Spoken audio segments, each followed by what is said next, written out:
I'll drag that out the next time Bill's You in have here. to. I will.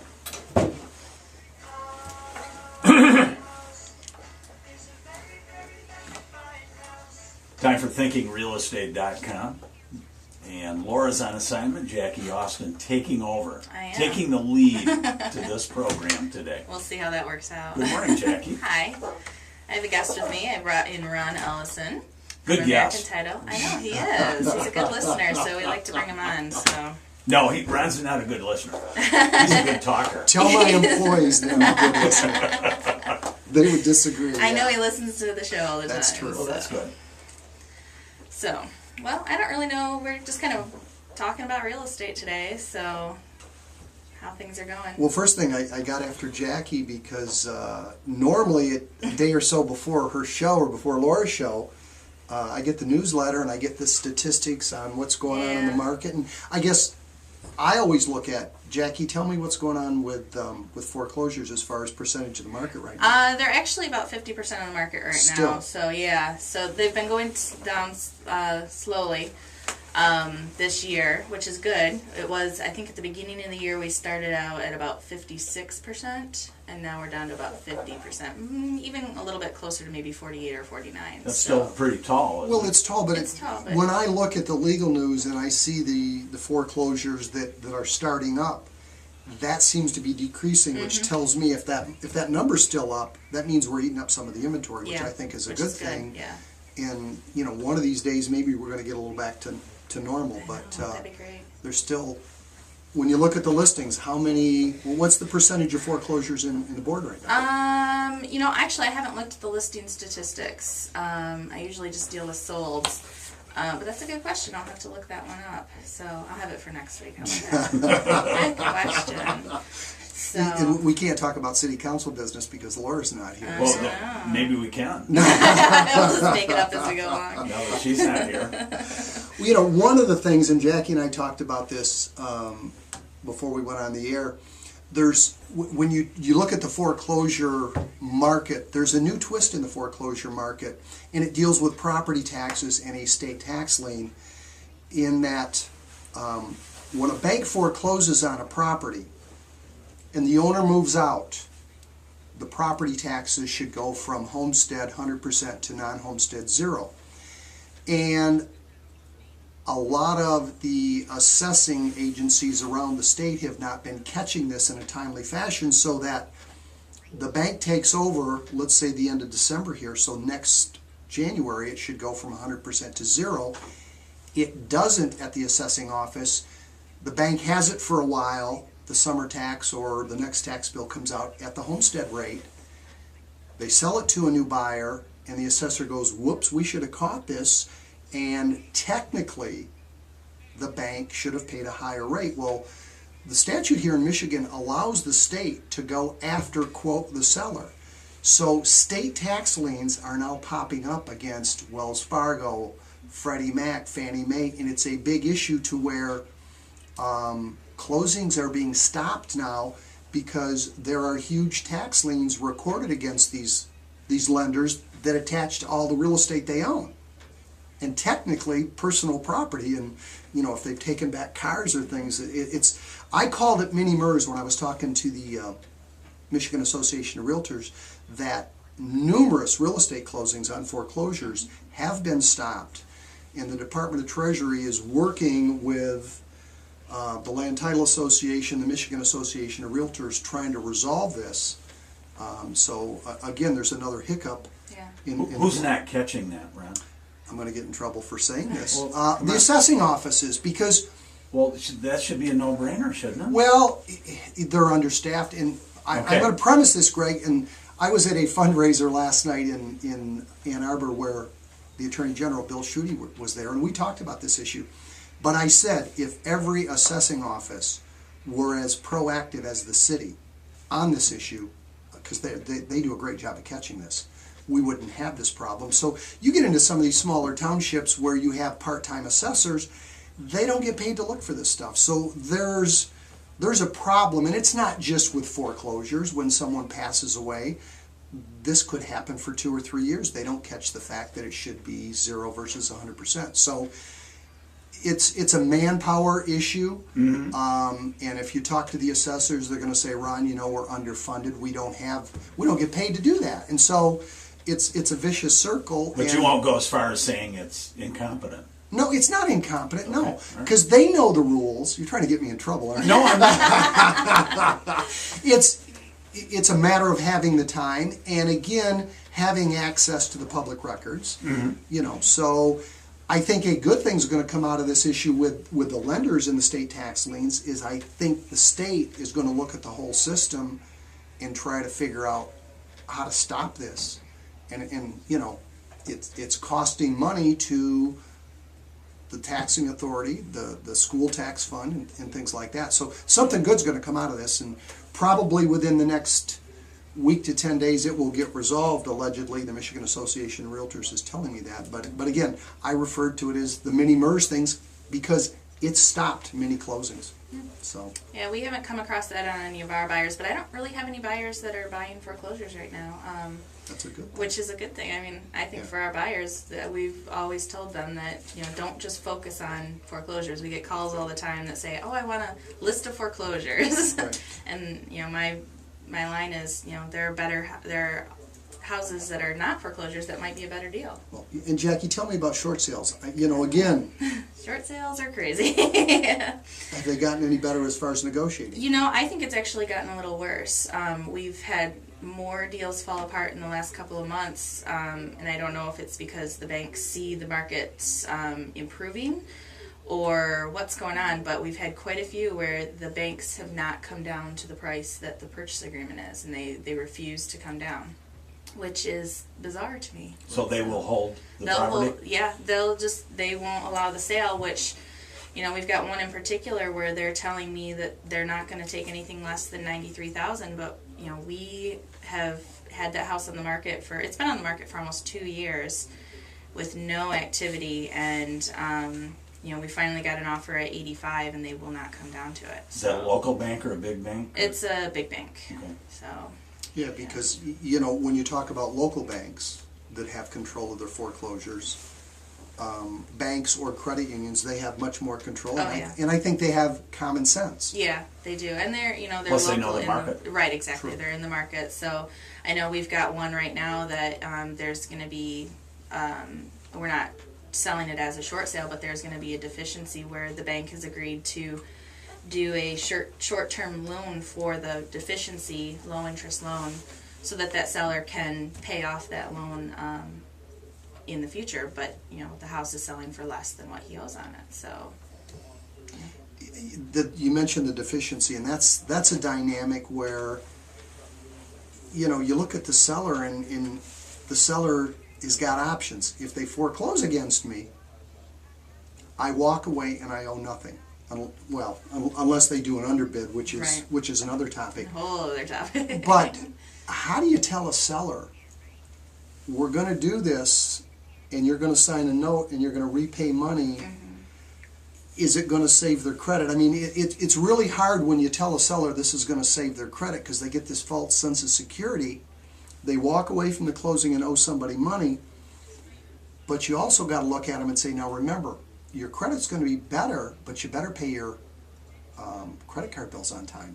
In other words, I see a lot of people say, well, if you do a short sale, it helps your credit better. Or, you know, again, there's false sense of security. Right. Well, the credit thing is kind of misleading sometimes, depending on the way you say it. It's going to help your credit, but only if you don't miss payments. Exactly. If you're continuing to making your payments, great, you'll keep your credit score up. But the moment you start missing those payments, that's when it hits your credit score, and it's going to do the same thing that a foreclosure would do. Right. So, unfortunately, it's kind of a catch-22 because the banks aren't really motivated until you start missing payments. But if you can show that there is a real reason for it, I have had banks that will do a short sale even if you don't miss your payments. So. Yeah.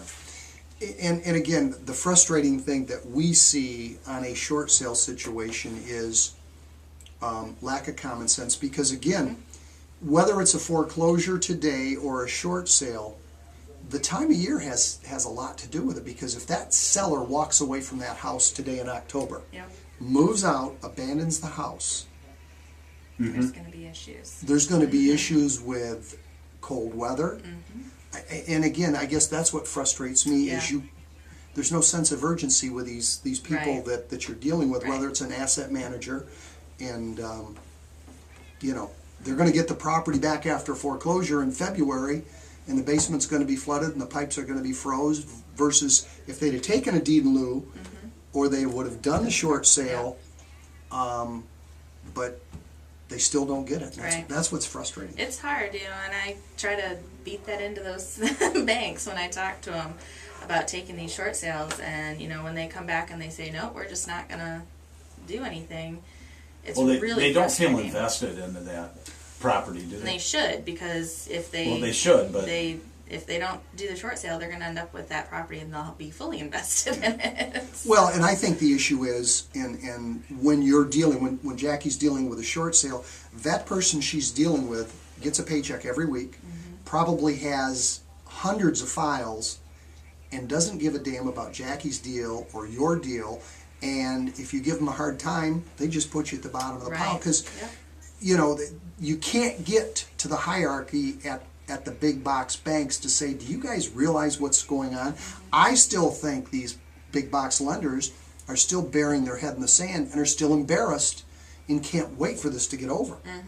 Yeah. And that's what's frustrating, because when you look at if someone took a deed in lieu of foreclosure and the bank could take that property today, they know what their carrying costs are. They know what the average is. They know about the property taxes. But the people making the decisions are not the people up the food chain that really ought to look at what's going on down there. And they're losing thousands of dollars on every deal. I mean, well, and you said they want it to be over, but It's not going to be not over gonna if be they over for keep a while, doing no. that. no, so. it's very slow, isn't it? on the bright side, I mean, there is a bright side to the market right now. I mean, interest rates are wonderful. Oh yeah. And the market is better. I mean, when I look at where we were a year ago, not just residentially, I'm saying commercially. I mean, there's a lot of, Jackson has always been an even keel, not a lot of bumps in the market as far as a lot of little things. It's not like you've got some employer that's bringing 400 jobs in and we're over in Ann Arbor and we're worried about Pfizer and things like that. But there are a lot of little things that are going on in Jackson that are positive. I mean, there's things positive going on downtown. And when I look at the market compared to a year ago, there's more stability. We're not out of the woods yet, but I think if you talk to a majority of the real estate people, consumer confidence is up, and again, look at the interest rates. Yeah, you It's- can't beat the interest rates. I you have a can't. buyer that just got approved yesterday at 30 years for 3.75%. I mean, that's just crazy. Unheard of. Just makes you want to borrow money even if you don't need it. Yeah. I'm going to get 3 phone calls this afternoon. Yeah. Yeah, so, and I guess So you're pretty positive on this? I'm positive market? because, again, I look at where we were a year ago. I mean, I look at my office, I look what we're doing, I look that I've added to my staff, and again, I am much more upbeat than I was a year ago. We're not out of the woods, but we're a lot better off than we were a year Right. ago. Well, we're looking at, with regards to the inventory that's out there, we're seeing a shortage in inventory, which is good for sellers because that means there's fewer to pick from. So, buyers need to get out there and see what their options are before it turns and there's nothing out there, because I think that's coming at some point. It's no longer a market where a buyer can go in and bid way under list price because the sellers are putting their houses on the market at a proper price. So Again, a seller today is in a much better position. I'm hearing positive stories about multiple offers on, Oh, yeah. on existing homes that have real sellers, and that's a positive thing. So, yeah, we got into a bidding war earlier this summer, which was, we hadn't seen one in so long on a regular seller. So it was kind of interesting. And then we're actually in one right now where we've got an offer on a house and we know that there's at least one more offer coming in. So we like that. It's good. and also new construction. I've seen an uptick compared to a year ago. You're not seeing, and you're not going to see for a while, you're not going to see the building that we saw 5-10 years ago. But again, there are there are developers that are selling a few lots. And again, it's much better than it was a year ago. And again, I look at the rates as what's, you know, the positive effect that it's having as far as new construction. Things are good. Right. So we like this kind of market when things are moving up So instead of down. how will politics affect all this, Fran? Well, you know, it's funny because You're a political person. Sometimes. I was last night.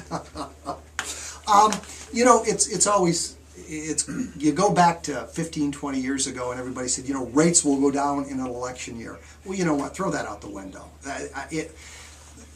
The presidential election has nothing to do with that. Yeah, you could have Bozo in there right now, and that's not going to affect the rate. Yeah. It's not, and we've seen that over the last 2 or 3 elections. Again, look at what rates are doing, and look at what the Fed has already said long term. They want to leave rates down, and they have to leave rates down. Not to bore you to death, but yesterday, Comerica Bank had a luncheon, invited a lot of people, and they had 2 of their top economists out at the country club talking about the world, the global economy, and what effect that's going to have. More effect on that stuff, gas prices, interest rates. And I walked away from there feeling good about what's going to happen over the next 12 to 18 months.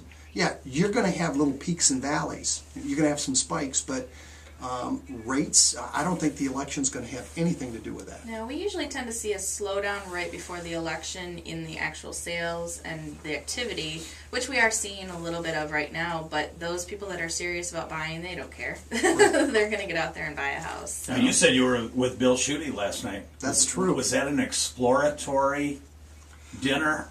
No, that was not exploratory. Is he? You know, I live in another venue. I know where And you our local We know where you live. one of our local representatives had a fundraiser last Okay. night, and Bill Schuette was there. We were just discussing that. I believe his political aspirations might reach higher than the Attorney General's office, That could be, which has but, turned very political. but I was there for business purposes. Okay. Matter of fact, the conversation I had with Bill Schuette was about there's still mortgage fraud stuff going on, and I specifically went to this for that specific reason. Got in my office this morning and shot an email to him about the issue. So there's still some bad stuff going on, but yeah, I Okay. was rubbing elbows with. Just curious. Yeah, stay tuned. There'll be an update. So, There you go. but you talk about political aspirations, Jackie, if you don't mind. No, go ahead. Next, on Tuesday, October 9th, the Home Builders Association, the Jackson Area Association of Realtors, and the Jackson Commercial Contractors are doing a candidates night at Davis's on October 9th. And the candidates from the House races are going to be there. They've invited the prosecutor candidates there, so it's going to be interesting. And again, what's going to happen in Lansing as far as control of the House and the Senate, you know, that's going to be interesting to see. Is that a debate, question, answer? Well, you know, I don't think it's going to be a debate. I think it's going to be kind of a social hour, and they're going to allow the home builders to drive in the bus on this. So I'll deflect all that to Aaron Baker. okay. But I think they're going to give the candidates time to speak on it. But it's just, I think, time to let the candidates say a few things, because Meet the candidate. meet the candidates, yeah. It's always good to have opportunities to know what's going on and get the information. So. Jackie, we're out of time. We are. Can you believe it? Do you have a minute to do some updates here? Sure. Go ahead. All right, we have a new listing. It's 1018 Crestwood, 124.9. It's a really cute 3-bedroom, 1-bath ranch, just over 1,000 square feet, and it's just adorable inside. You've got to see it inside. It's got a nice big garage with a workshop as well. So, price reductions: 405 Seneca, which we're actually going to have open on Sunday from 1 to 2:30. That price just dropped to $114.9. Again, really cute ranch, super clean inside. The seller, it's an estate, and the seller keeps going out there and cleaning more things. So we're like, we don't know what's left to clean, but he keeps going. So price reduction at 8838 Coon Hill Road. It's a manufactured house on, I think on an acre, $53,135. That one's a short sale. And then we have an open house at 5995 Updike on Sunday from 1 to 2:30. That's a really cool, big house on that one. That one's listed for 174.4. So ThinkingRealestate.com. You can contact Ron Ellison at American Title. 787-4830. Forgettable musical event that goes beyond traditional. I'll see you next